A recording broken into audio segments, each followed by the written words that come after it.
Hi, I'm Greg Schaefer, and welcome to the virtual CISO moment wrap up for, the Infosec rather, wrap up for Friday, February 10th, 2022, or 2023, excuse me.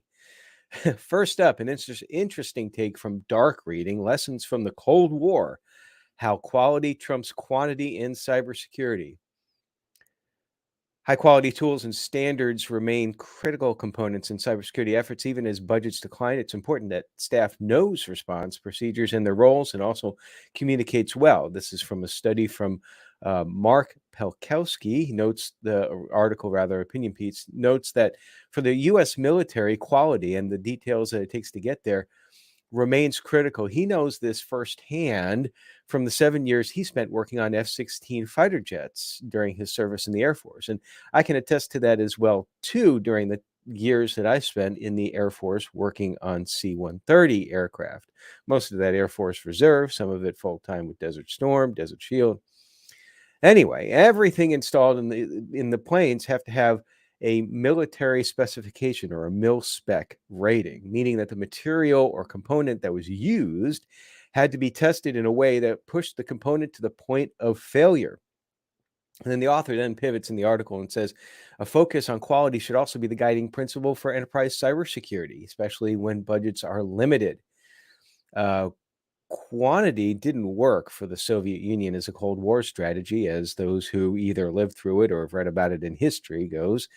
And spending on cybersecurity tools and services is currently growing at more than 12% a year, according to this opinion piece. But data breaches are multiplying, and their damage will likely amount to more than $10 trillion annually by 2025. And this is according to a McKinsey report. So it's crucial to embrace quality at every step of the way, according to the author, from building teams to and find case that professionals with a background in military or government work are especially valuable when it comes to finding and evaluating threats from state-backed hacking groups. I agree with that. I agree that there's a lot that military folks bring specifically to information security. In addition to being more familiar with the technical hallmarks of such threats, those coming from the military or government also bring valuable insight into the changing geopolitical landscape, and a military or government background also prepares these professionals to understand the importance of processes and communications. No doubt there. These are two elements that can definitely determine the quality of a cybersecurity program of a company.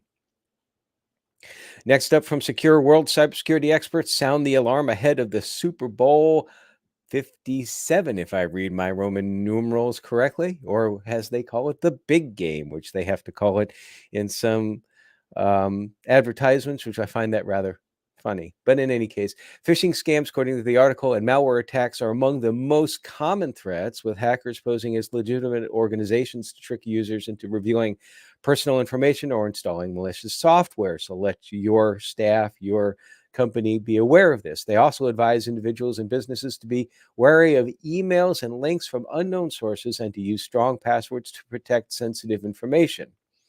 Now, money may not be the only thing that the cyber criminals who target events like the Super Bowl, big game, are motivated by. We've seen many times before, sometimes threat actors care more about recognition than financial gain. So the same advice as always: take extra precautions to protect yourself from cyber threats, use strong passwords, and avoid suspicious emails and links. And really, when I was reading through this, I think that we part of me wants to say we need to come up with something better than the same tired advice. But then again, the tired advice is needed because not everyone follows it yet. So we are in this cycle of wash, rinse, and repeat with regards to the same advice. Anyway, stay safe out there. From the Hacker News, critical infrastructure at risk from new vulnerabilities found in wireless IIoT devices. Don't know what IIoT is? It is Industrial Internet of Things. A set of 38 security vulnerabilities have been uncovered in wireless IIoT devices, Industrial Internet of Things, from 4 different vendors that could pose a significant attack surface for threat actors looking to exploit operational technology environments, or OT environments. We can't have good IT or InfoSec articles without acronyms. Threat actors can exploit these vulnerabilities to gain initial access to internal OT networks. The flaws offer a remote entry point of attack, enabling unauthenticated adversaries to gain a foothold and subsequently use it as leverage to spread to other hosts, thereby causing significant damage. Tech Report Tech Republic reports that C suite execs expect cyber attacks targeting financial data to increase this year, stating that the trend from last year will carry over, where more than a third of executives polled by Deloitte said that cyber attacks targeted their financial and accounting data. Now, Deloitte surveyed more than 1,100 executives from a C suite and other executives during a webcast. Doesn't sound maybe that's totally appropriate to do. I don't know if you have the right controls in place, but anyway, from a webcast on October 26, 2022, the participants were asked about attacks targeting the financial and accounting data of the organizations. And among those surveys, here's some data from that webcast.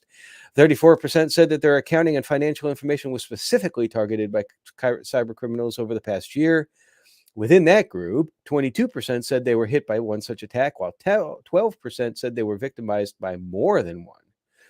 Now, looking ahead, apparently more than half, or almost half, 49%, if I got my math right, that's just a little less than half, of the executives polled expect both the volume and the size of cyber attacks targeting this type of data to increase in the coming year. That's the main point of the article. Some 22% said that they anticipate no change, while only 3% said they expect such attacks to decrease. I would love to know why they think that the attacks would decrease. Now, related to that, from CSO reports that vulnerabilities and exposures to rise 1,900 a month in 2023. This is from the Cybersecurity Insurer Coalition, who predicts that the 1,900 or so CVEs would include 270 high severity and 155 critical severity vulns. The predictions are based on data collected over the last 10 years. And the predictions are a part of the company's cyber threat index, which was compiled using data gathered by the company's active risk management and reduction technology, combining data from underwriting and claims, internet scams, global network of honeypot sensors, and scanning over 5.2 billion IP addresses. For most CVEs, the time to exploit is within 90 days of public disclosure, while the majority of exploits take place within the first 30 days, according to the coalition report. And then finally, today's list. This is from Careers in Cyber. I don't know if you're familiar with this particular website, careersincyber.com. It looks like an interesting site if you're looking for careers in cyber. They have tabs here: find a job, jobs by email, recruiter, career resources, CV upload. So if you're looking for a job, not endorsing it because I've never used it, but check it out. Might be something worthwhile. But they have on there today's list, which is cybersecurity predictions for 2023.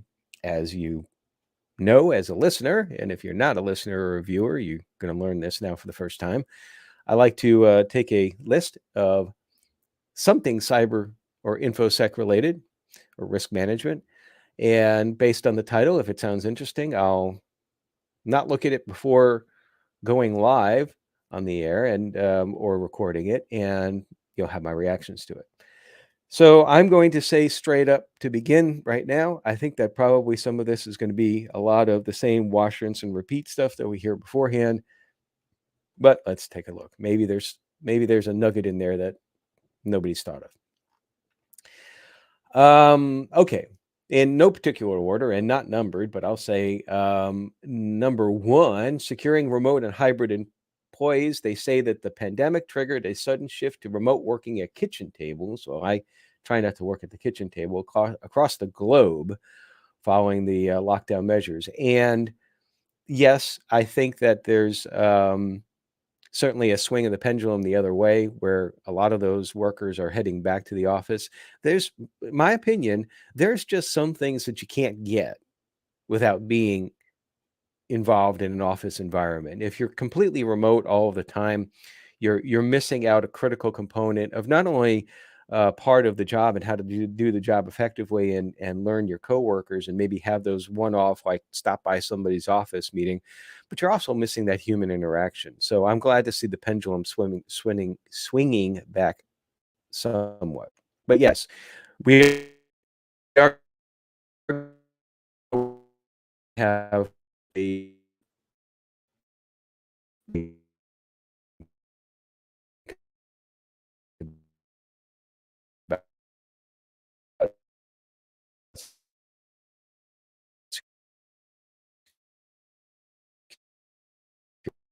security of cyber attacks by analyzing large data sets quickly and accurately and presenting the findings clearly.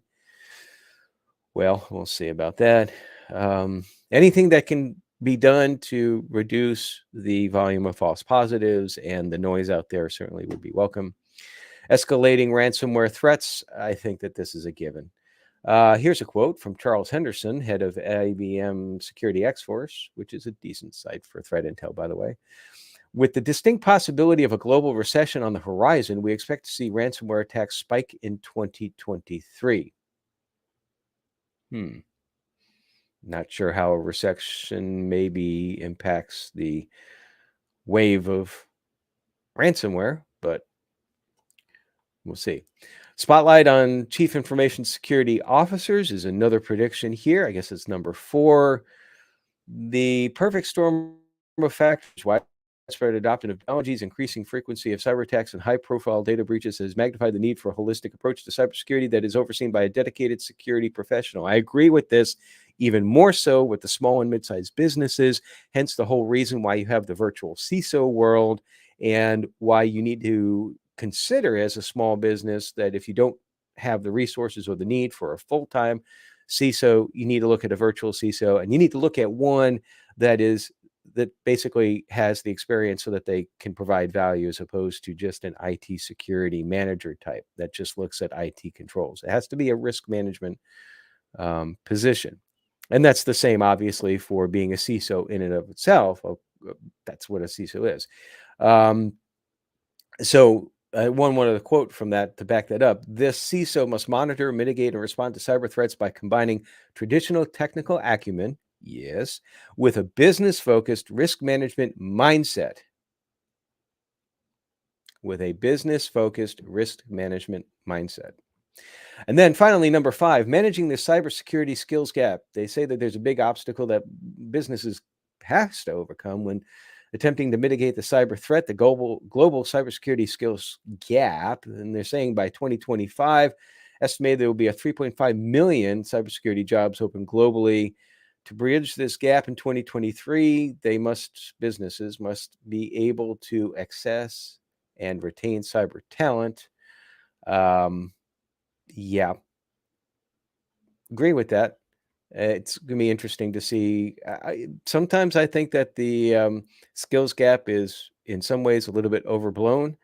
That's probably, I'll save that for a discussion for another podcast. But there's a lot of things that we can do, just in a nutshell, my opinion, that we can do to be more effective with how we manage information security and cybersecurity. And I think a big part of that gets down not necessarily to where we need to have more cybersecurity skill positions, but we need to reduce our exposure, our threat exposure.